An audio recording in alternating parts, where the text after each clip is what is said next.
Hi, this is Dr. Felice Gersh, and I am this time speaking to you from my hotel room in Toronto, Canada. And I just came a little while ago back to my room from speaking to a very lovely group of healthcare professionals for a dinner program. Now, the topic of my dinner program was about estrogen and its role with the immune system in women, but that's not what I'm here to talk about with you this time.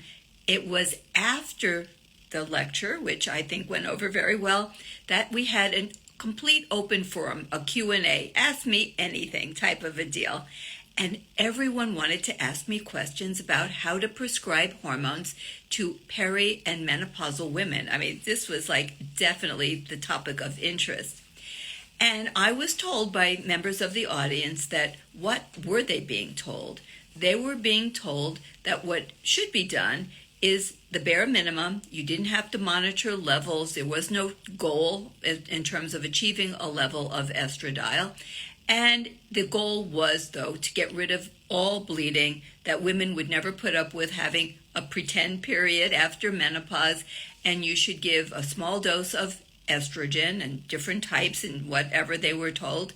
It's not totally clear, but they were told to give daily estrogen and nightly progesterone, and the goal being to take care of some of the night sweats and hot flashes and not to bleed. That is what underlies the new term for giving hormone therapy to women in menopause called Menopausal Hormone Therapy.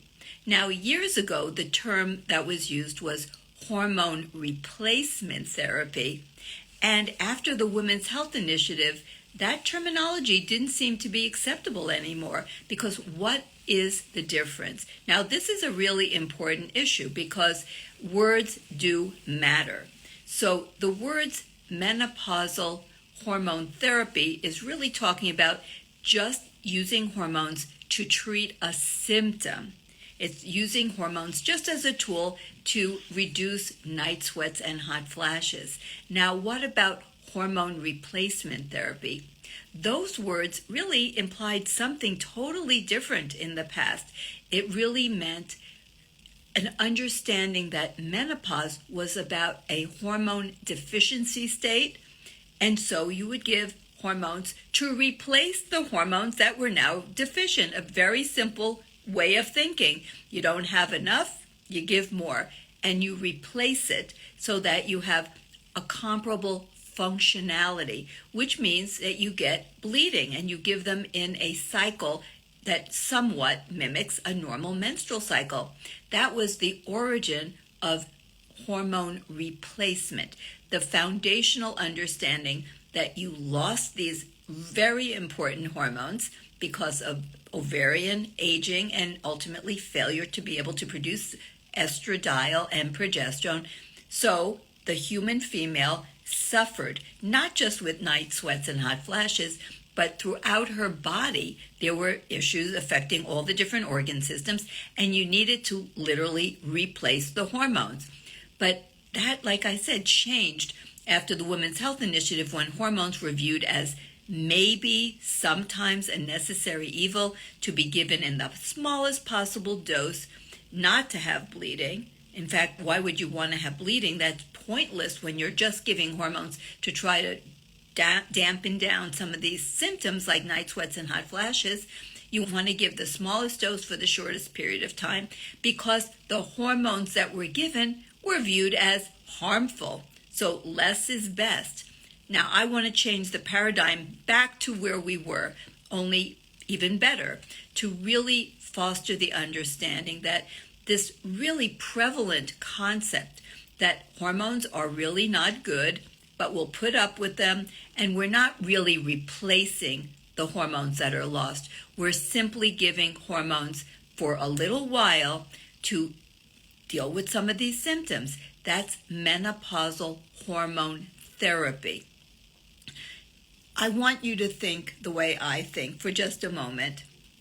Ovaries age, that's an inevitable process of being a female, and somewhere between 45 and 55, most commonly, sometimes before, sometimes after, they cease to make any estradiol or progesterone at all.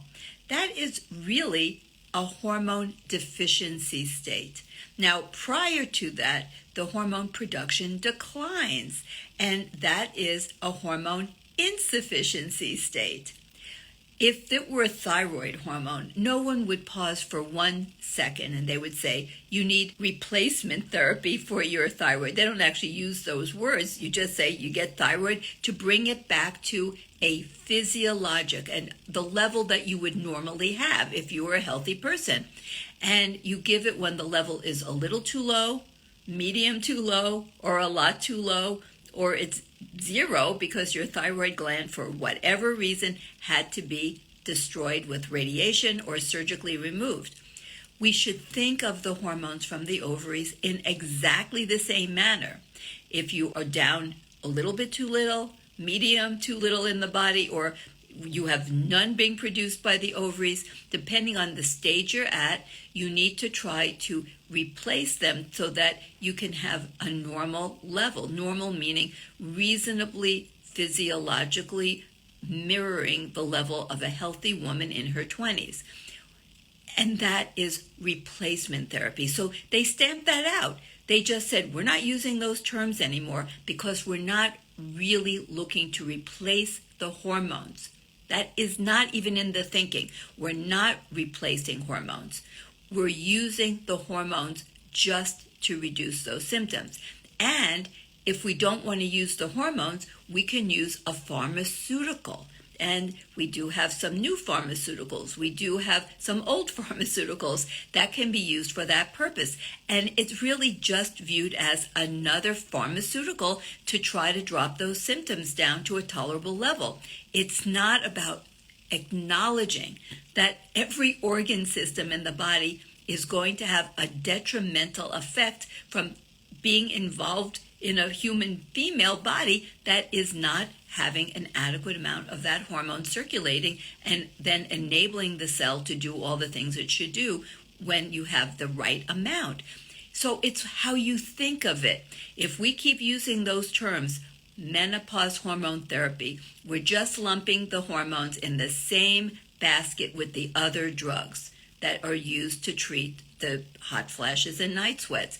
And you pick the one you want, you only use it for as long as you need it, and you get rid of it as fast as possible using the smallest dose you can get away with. That's not why most women would really want to have hormones. I always ask my patients, what is your goal? Do you just want me to try to reduce the night sweats and hot flashes? Or are you looking to have healthy longevity? Are you looking to sustain an optimization in function of every system, the cardiovascular, the neurological, the musculoskeletal, the genitourinary, the skin, and so on? Are you looking for optimization of health of every organ, or you just want to reduce those symptoms? If someone says, which my patients rarely will say, I just want to reduce the symptoms, I can give the tiniest dose for the shortest time possible. Of course I can. I can give nightly progesterone too. But that's not the answer I usually receive. If my patient says, Dr. Gersh, I want to have a long, healthy life. I don't want to just stop these symptoms. I want to have optimal heart and brain and bones and muscles and skin and so on. Then it's like, well, then I got to give you an optimal dose to have an optimal effect. And that's hormone replacement therapy. So every time you think about words, think about what they really mean and how it matters. And now I have to help all these people, these lovely people that I spoke to at dinner, and I think I got them really thinking about it, to rethink this paradigm that developed as a legacy from the Women's Health Initiative, which still is founded on fear and dislike of hormones, the beautiful hormones produced by the ovaries.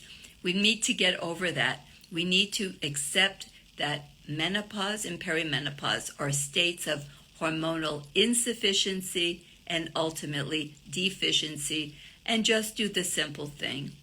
Replace the vital life hormones in the biologically identical forms to try as reasonably as we can to bring them back to the optimal levels and rhythms of a healthy younger woman. So rethink those words, and when you hear them, think, what do I want? Healthy longevity or just suppression of some symptoms? Thank you.